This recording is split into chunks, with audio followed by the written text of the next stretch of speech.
Welcome to Divorce After 50, the podcast where we help navigate one of life's biggest transitions with wisdom, hope, and practical guidance. I'm your host, Shari Frasure. One of the biggest fears people face during and after divorce isn't just the emotional loss. It's wondering, will I have enough? Can I retire? What happens to my investments?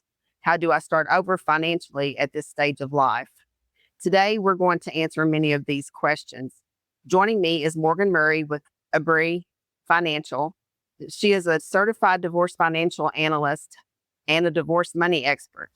Morgan helps individuals and families create financial strategies that protect what they've built and prepare them for the future. Today, we'll discuss what people over 50 need to know before, during, and after divorce. Morgan, thank you for being here. Tell us a little bit about yourself. Yes. So like you said, I'm a certified divorce financial analyst and a certified financial planner. I specialize in helping men and women during and after divorce. And I say during because a lot of people don't realize that I can actually be brought in as a consultant alongside their attorney. So I kind of say, hey, assemble your Avengers. If you're facing divorce, especially at this phase of life after 50, you need to make sure that you have the right team in place to be looking for the blind spots that you might not be aware of. And of course, my specialty being the money and the complex finances. Do you normally work with both parties or just one? Well, I am able to do what we call mediated divorce. So for couples who are looking to go a cheaper route or are, really mutually parting ways and want someone to just weigh in and find equitable division and mediate, I am able to do that. I will say it's tough. I would argue that there's almost no such thing as a truly amicable divorce. Most of the time, one person wants out more than the other. So really my bread and butter, what I prefer is just to partner with one of the parties. And I become the advocate, again, alongside the attorney, educating that one person and informing them of what is best for them in the long run financially, and really figuring out their basement floor. What is the absolute minimum you should or could say yes to and still be okay? Yeah, that's great. I love that. People often call this the gray divorce. Why is the divorce after 50 financially different than a divorce at 30? Gosh, I think it's just the runway time. If an airplane is taking off in a little field in the middle of the Amazon versus one at a major, at Chicago airport, one of those is very dangerous, right? It's that shorter runway. And so for women or men over 50, there's just a lot more at stake for them to recoup retirement savings and just to make sure that they're looking at all the what ifs, because if they miss something, it could literally be life or death. So planning is very important at that stage. You would think that your financial planning was already over and done with, but you're kind of starting over at that point. You've built a whole life with somebody, assuming that both of you would be equally contributing and living off of whatever that nest egg savings are. And at 30, I always tell people in their 30s, I say, what's your greatest asset? And, maybe they think their home or their 401k at the time. But at the end of the day, your greatest asset at 30 is your ability to earn income. Yes. Potentially millions of years of the rest of your life. You're over 50, that asset, your ability to earn income is much less, even if you are in a really high paying career. You just simply have less years left. That's true. And you're usually ending up with half of what you have built up to that point. Right. Right. That's definitely what happened to me. And so there's lots of things that people run into at some point, like in their retirement years. A lot of times they're getting ready to retire or already have, and they're going through a divorce. What happens to their 401ks, their pensions, IRAs? How is that treated during the divorce? I would say that depending on if your listeners are in the state of Kentucky where we're sitting right now versus, other states, there are some differences. And honestly, differences, not just from state, but sometimes from judge to judge and how they will treat or look at a certain asset, which unfortunately can be a little bit nerve-wracking when it feels not like a very easy math equation. That's my caveat. But overall, money and savings that were earned or set aside during the course of the marriage are subject to be divided equitably, or if you're in a community property state, pretty much 50-50. Once that divorce occurs, everybody gets half. So what I just said is more around those retirement accounts or pensions. That's a little bit more precarious in you really have to look at when the spouse that has a pension started earning it compared to when they were married. The most simple, of course, is that every dollar of that pension was earned while we were married. let's say that's more of a 50-50 split once that income is split 50-50 at, the time of retirement. But again, that's where I can come in to actually help draw that line for the attorney to say, hey, here's actually the amount that's marital to be subject to division. And then Social Security for men or women that were married over 10 years and do not get remarried, generally speaking, they qualify for the higher amount of their own Social Security or 50% of their ex-spouses. Yeah. And when should they start looking at that? I would say it's a really personal decision, but you really have to look at longevity. You got to look at the whole puzzle. And that's just one piece, because if you are still working and still bringing in some income, then you should not take your Social Security early, like before your full retirement age, which is for most people 67. But you want to start asking those questions right now. If you're not already claiming Social Security, you can't undo it. So you want to measure twice and cut once when it comes to, I say we can't unring the bell. So start looking at it now before you actually decide, and just do your research before you turn on that. I know there's a lot of misinformation around the, Social Security and the rules and stuff like that. And really the best thing to do is just to contact the Social Security office. 100%. Even if you can go in person. I know, that's better. There are several, and you can even do some research to figure out what are the better ones. Even if you have to drive a little bit further to get, have less of a wait and find more help. They can't advise, those Social Security admin can't actually say, here's what you should or shouldn't do, but they can be very clear of, this is the dollar amount you'll get on this year at this age. And then you can take that to your financial planner to say, okay, now what should I do? Yeah. There's some podcasts that I've been listening to that basically says that just because somebody at the Social Security office tells you over the phone that this is the case, or you can't do this, that sometimes they're not accurate. Yeah, sometimes, right. Hang up and hang up and get the next person. Yeah. So what is one thing that you think that people should never do without first getting professional advice?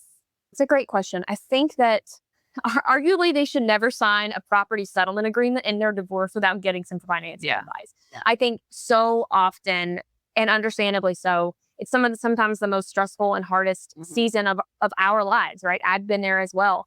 I say all the time, I got lucky that I just happened to Google female attorney near me. It's how I found my attorney. She did not specialize in divorce, but we luckily didn't have very complex finances at that time. But if I'm over 50, I would make sure to talk to a financial planner just to make sure that you are not going to run out of money inside of retirement more than anything. Yeah.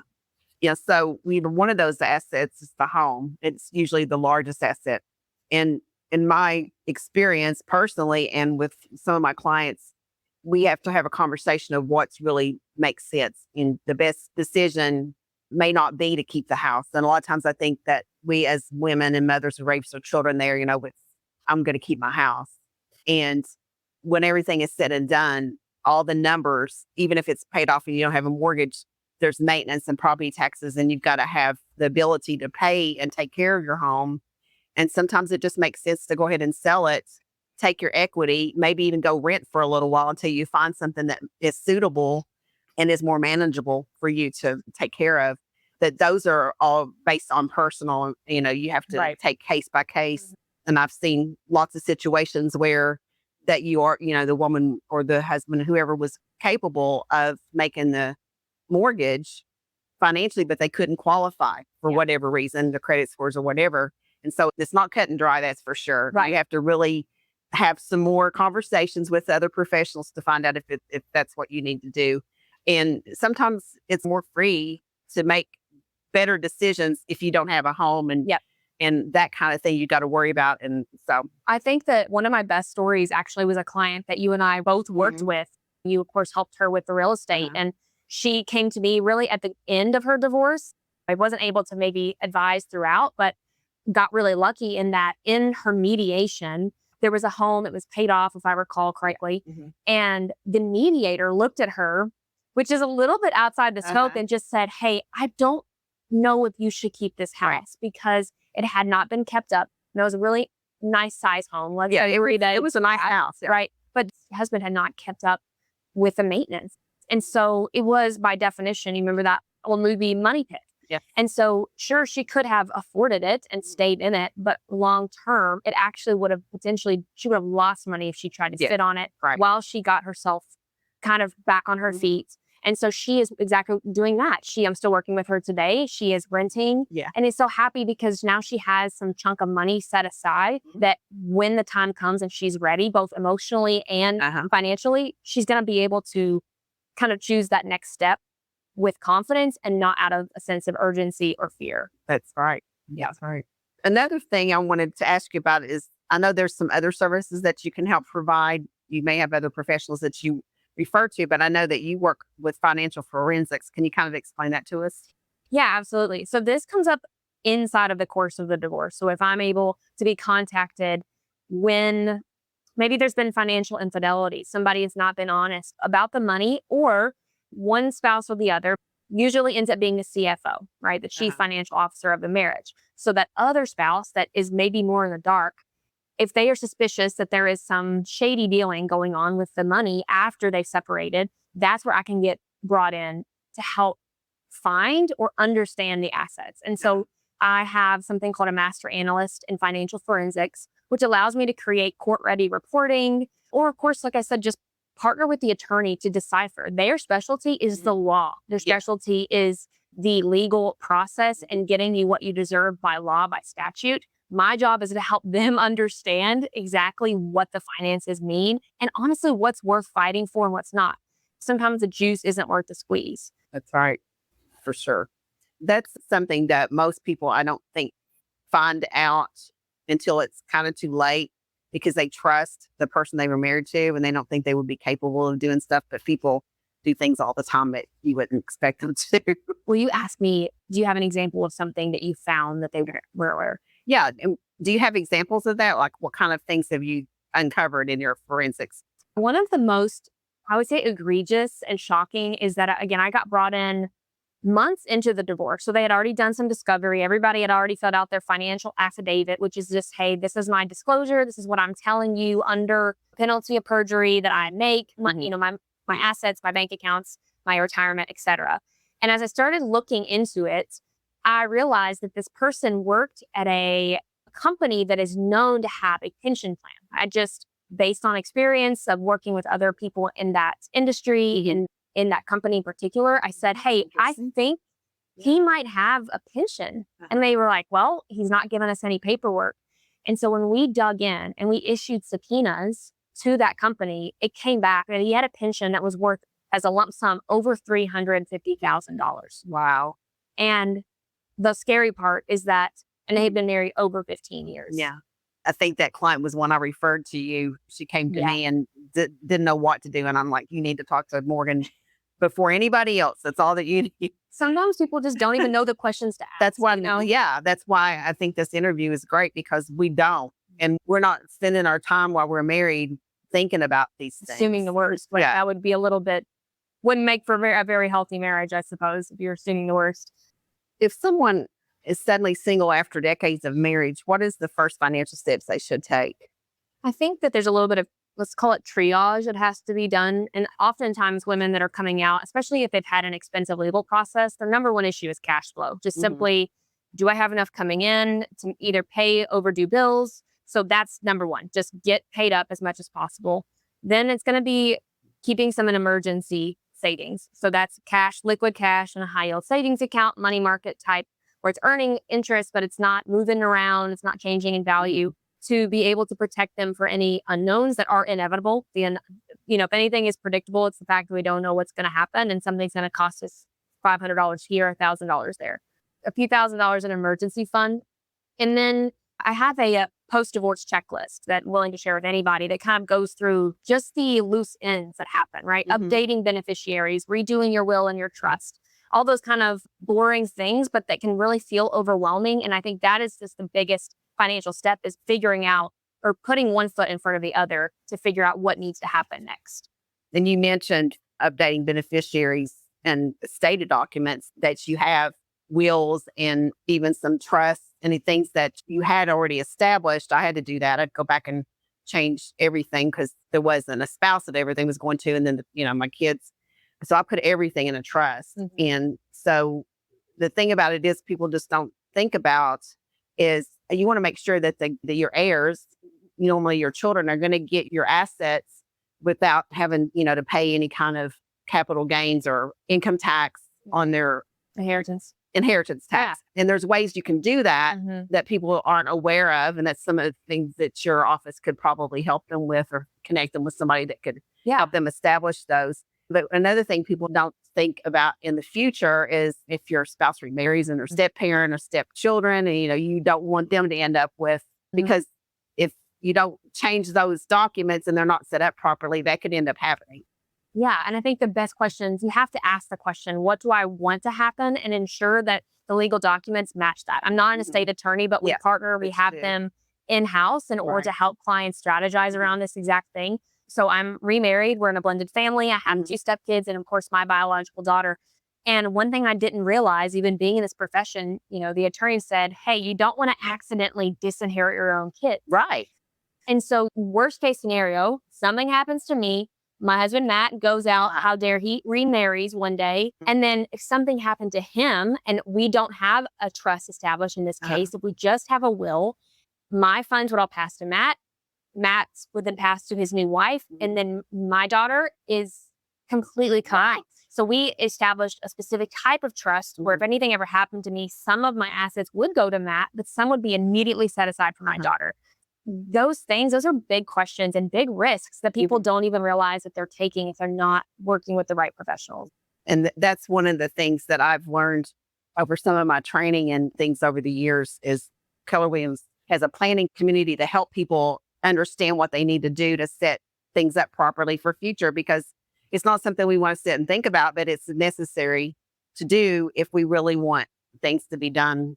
And making it easier on your beneficiaries. I mean, they're going to be grieving you. And so especially when it comes to property, and that's your wheelhouse, moving property around after someone has passed away is a nightmare. It's a paperwork nightmare. There are things that are actually quite simple to do while you are still on this earth. You can make that easier for your heirs, for your beneficiaries when that time comes. Yeah. And the right kind of professional is really important too, that you hire.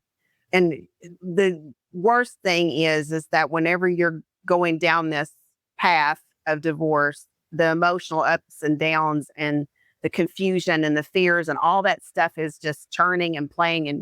And it's very difficult to think about things that you need to, but it's even more so hard to make decisions because you don't have the information you need. And I think that's what's great about putting together teams like we've been for people before. We worked with the same clients before, and it's very comforting to them to know that they have somebody that is giving them advice based on their needs and not the legal part of it, and not just the, what has to happen, because there's nothing fun about this process. And it goes on for years, even after the divorce, the effects of it. So we're just really passionate about helping you as our clients to just have some guidance and from people that have your back. Yeah. And there really is the emotional impact. It really does create brain fog. There are studies, there is science behind why you do not feel like you know what's going, like you can really make a decision, like you keeping things mentally organized. I have had so many women in particular sit down and say, I swear I'm really smart, but I don't know how to make heads or tails of this. Yeah. And it just reminding them, I'm sure you see this often too. They're always, I'm so sorry. I know I should know this. I know. And I'm like, stop apologizing. This is my job to know. It's my job to educate. And we didn't know it before we went through it either. Oh, right. And we had to start somewhere. And especially when you're later in life, it's more complex finances, not just because it's a high dollar amount, but it's more that there's just more pieces of the puzzle that we need to make sure fit together. And of course you feel overwhelmed. Of course the clients are not sure where to start. I mean, I remember so many questions that I had, and it was like, well, what do I do about this? And what do I do about that? And how am I going to have health insurance? And the cost of all that stuff that you had as a couple, just it seems like it's higher because you're an individual unless you have a job. And a lot of times you don't have a job. And it's just, there's just so many things, and you really do need help. In the real estate market, the markets go up and down the same way it is with stocks. Real estate, actually, the price doesn't go up and down, but interest rates and all this stuff. So like you could have a house that you have a really low interest rate today and get a divorce and you have to go pay twice as much. And sometimes that's not manageable either. Of course, home prices do go up. So there's lots of things that you don't really anticipate when you get into it. And one of the biggest things that I think I've noticed is that when you have retirement, when's the right time to cash out? I have a 401k. How do I roll that over without paying, the penalties? There's just a lot of things to think about. It's not just this is how much it's worth and putting it on a piece of paper and dividing it in half. You just can't do that. And so someone like you can come along beside them and help them to really decipher what this can mean to them in the future, what it means today and in the future, so they can plan better and budget better. The great thing about it is it can take away a lot of their overwhelm because they do have somebody that's putting it down on paper and showing it in black and white and telling explain what it means. We're not attached to the outcome. And it gives them confidence too. And I think that one of the confidence boosting, I think would be the right word, is whenever you go before and you sit down before the other attorney or you sit down at the mediation, everything's ready. And it's set out and the other party has no clue. And the mediation and those like, I didn't know that. Well, and I warn and I coach women in particular in this realm to be prepared to be exhausted after mediation. Even if you're completely prepared, mediation is, even if you're in separate rooms and not all in one room, it's exhausting. It is. And overwhelming. And so that's where if everybody's in the same room, I can't be there like in person, but if they are separated, I have attended mediation with one of my clients. I also just stay available. So if I know one of my clients is going into mediation, I'm ready to do a call. They say, hey, Morgan, what about this? Should I say yes to this? What does that mean? Because that is the reality, right? That's a negotiation. And you can only be so prepared if they are shooting back ideas across the table. And you talk about uncertainty. It's like you can go in as prepared as possible, but they could throw a curveball anyway. That's for sure. Because the mediator is the one that's going back and forth. You're not actually. But then once you get to the court, that's a whole different ball game. And you want to have everything decided and agreed upon before you get to the judge because you don't know which way it's going to go. Exactly. It's just a guy in a robe. That's what I tell them. A guy in a robe, girl in a robe, making a decision. And they only see an itty bitty picture of essentially a 25-year marriage. And it's a big risk to put it in their hands to say, make that decision of what the rest of your financial life is going to look like. Exactly. Yeah. There's times that it may make sense for you to file, even if you get a divorce at the end of the year, you're still married until December the 31st or something, as far as the tax consequences go. So you have to understand how you have to file your taxes that year. And if you have dependent kids, who's going to claim the kids and what year. And there's a lot of kind of nuances that, again, why would any of us know unless we were faced with making the decision? These are really, really in the weeds stuff. And like I said, just to validate that feeling of overwhelm. There's nothing simple about it. That's for sure. What advice would you give to someone who's afraid that they'll never recover financially? I think, again, statistically, women in particular take oftentimes up to a 40% cut in lifestyle after divorce, especially after the age of 50. And I want that to be untrue, but there is a balance of being in reality of what needs to change in your spending habits and your lifestyle, but then not turning that into everything, meaning that isn't all there is. On the other side of divorce, there is sun, there is maybe freedom, there is a new life, there is hope. And I think as long as your financial plan, and again, that's budgeting, that's the lame stuff and the boring stuff we don't want to talk about, but it's where are you spending your money and how, and making sure that matches up to your principles and to what actually matters to you. And I think if nothing else, that is one silver lining. It's like you are given the chance to reevaluate what really matters to you, and you're the one in the captain's chair. There's nobody else weighing in for better or worse at this point. And so you might not ever recover in the sense of your life looks exactly the same, but maybe that's a good thing. It can definitely be. When you meet with someone, what would be like your first question? What would you need to know from them? I like to get a sense of I kind of say this. I'll say, the intention of this conversation is for me to understand a little bit about where you are in the divorce process, what's going on, have you started, is it how you filed, is it, you're in trial, whatever, where are you, where do you think I can help? And then I'll kind of share with how I typically engage with clients. Mhm. So from that open-ended question, I get a sense of how involved they are, how much they know about the finances or not. That might be I don't really know what's going on, help, which I can do a lot with that. But on the other side, some women were the CFO or men or whatever, and they're the ones calling me to make sure that they are also being strategic for the long term. And so that's just a different conversation, that kind of just getting a sense of what's there and then figuring out what they actually need help with, I think is kind of my first approach. Yeah, that's good. Is there a question that people should be asking you, but usually don't? That's a great question. I think, for better or worse, my clients, I have to be reminding them about the long term, meaning they are just trying to get divorced and get a higher settlement. Totally valid. Yeah. But at the end of the day, you mentioned the word confident earlier, because so it's like saying yes to a settlement is one thing, but saying yes with confidence, long-term confidence, is a totally different thing. So I think the question or the topic or the concern shouldn't just be, how do I make sure that I find a hidden money, or how do I make sure that he's not, paying for his girlfriend or whatever. Although that might matter in the long term, what really matters is, are you going to be okay financially? And how do we make sure the case follows that trail and not, again, these other maybe distracting points that are more about emotions and less about kind of the black and white data. So many women tell me that they weren't involved in managing investments during the marriage or having anything to do with financial. They were stay-at-home moms maybe, or they may have just, worked a little outside the home, but they weren't really the breadwinner. I've even had some women tell me they don't even know who they need to pay their utilities to. Right. They don't take care of anything. Yeah. Well, who has their mortgage? I don't know. Yes. Yeah. So common. Their name may or may not be on that mortgage, but they can't access it because they don't have a password. They don't have all the information. Yeah. It's tied to his email address. Yeah. Super common. What kind of advice can you give that woman? I have an example client in particular that this brings to mind. She is in her mid-50s. She has been a stay-at-home mom. She has a son who has a disability and will be at home forever. He'll never be able to live independently. And unfortunately, her husband has decided that he wanted to end the marriage very suddenly. And in this case in particular, there is a financial mess. I mean, they have assets, they have a lot of funds, but it is in businesses and farms and boats and cars. I mean, it is everywhere. Parcels of land, some inherited, some not. It is wild.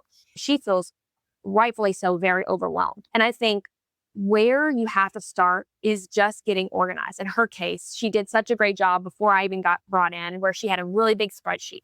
Just started data dumping, putting stuff in one place, which helps me too. We can start sorting through what goes where and asking her, hey, what's important to you? Which pieces, what properties, what cars, et cetera, do you really care about? And of course, tying that into the long term and of course, the care for her son. She's going to be caring for this child for the rest of his life as well. They're filing taxes, like you mentioned earlier. They are still filing joint because they're still legally married. And it was time for her to sign the taxes. And because of the amount of financial infidelity and sketchy stuff that had been going on, she's terrified to even sign the tax return. Yeah. She just called me and I had reviewed it for her. She said, Morgan, I'm terrified. Should I sign this? Am I going to be okay? And that, it's like I get to look at it and say, yes, you will be okay. And if something else happens that is sketchy or that we, have to go back and get more answers, we're ready to do that. You've just got to put one foot in front of the other and start to take ownership today. Yeah. Even if you were involved before, we don't have time for shame and guilt. Yeah. We're moving forward. Exactly. Well, I think a lot of times those people, women particularly, are intimidated by the person, and they're telling them that there's not anything. They just are forced to conform, and they're not given any details. They're not getting any answers. And even sometimes when it goes before the judge, they still don't get those answers because they don't know what to present to, and if their attorney's not providing the service that they need or getting the information for them, then they're kind of in the dark. And the scariest line I tell people, especially women, again, more than anything, the scariest thing you can hear from your soon-to-be ex-husband is, this is a great deal for you. Right. I'm like, I'm sorry, but in 90% of the cases, if he is saying that, it is not a good deal. Yeah. There is something that he's hoping you don't ask about or you don't push back on. Yeah, or your attorney doesn't. The second that we push on that, that bruise, they freak. I've seen it dozens of times. So unfortunately, you have to go in eyes wide open, ask the right questions, and kind of don't take, I don't know, for an answer. Yeah, because they probably do. 100%. Or they know where to get the answer and they're just acting weaponized incompetence. So if there's one thing that our listeners could remember from today's conversation, what do you think that would be? What do you want that to be? I think that the number one thing you can do for yourself inside of a late in life divorce is establish your team. Find people you trust, whether that's therapy, whether it's divorce coach, your real estate agent, your lender, your financial planner. Now, not all of those might be necessary, but really looking into the options of people that can come in and support you, because you have to recognize your own limitations at some point, right? If you are stressed out, if this is unexpected, you're only going to be able to make a certain type of decision, whether that's out of urgency, out of fear. And I think having those unbiased, like you said earlier, we're not tied to the outcome. The outcome we're tied to is what's best for the client. And that, I think, is, if you establish that around you on those worst days, on those harder trial preps, you are going to be able to walk out and say, I know I did everything I could to get myself in the best position possible after this. And honestly, that's more than most people do. Yeah. So, both of us are, like I said, passionate about helping in these situations because we know from firsthand experience how hard this is. And we know that divorce does change our lives, but it doesn't have to define our financial future. Yeah. We need the right guidance, a solid plan, and taking one step at a time can help build a future that's even stronger than you imagined. Mm-hmm. And I know that we've worked as a team before. I was very happy that we were able to help people, women in situations where it could have been so much worse. Yeah. Just because of our knowledge of what needs to happen. Because, and I say this every time that I do a podcast just about, is that our attorney is just one piece of that team, one part of that team. And if you have an attorney that's willing to work with a financial planner and a CPA, a tax accountant, your counselor if that's needed, but definitely an insurance agent if you have property, and the financial planner, I think all of those put together can really help you facilitate the best divorce outcome that you can. But the other thing that I've noticed too is it helps the other party as well in the long run, because they may or may not be caught in that situation as well if they're made aware of it, just because you're getting guidance. And if you have children or grandchildren, or you do have disabled children, or you may be taking care of a parent, they're going to be affected by the outcome too. And so I just think it's really important to do the best job you can of putting together the right people and getting the best guidance possible. So I really, really do appreciate your knowledge and everything and your expertise. I'm just always impressed when I talk with you. At this point, let's tell the audience how to get in touch with you. Sure. Social media is always a way. You can find me at Divorce Money Morgan on TikTok, Instagram, Facebook. I have a free Facebook support group as well. It is Financial Advice for Divorced Women. You can search that and join my Facebook group. Pop in, ask an anonymous question. You can find me on our website. It's abri.io. Of course, all my contact information is there. You can set a no cost consultation call, like I said at the beginning, and just kind of answering questions. And it honestly, if there's nothing that I can do, or if it isn't, maybe there's somebody else that's more specialized, I'm going to tell you. So I think that can be a great first step if people want to get in touch with me. That way, through the website would be great. Okay, awesome. Well, again, thank you, Morgan. And I just want to thank you all for joining us on Divorce After 50. If today's conversation encourages you, please subscribe, share this episode with somebody that needs it. And remember, the season of life is not the end of your story, and it's the beginning of something stronger.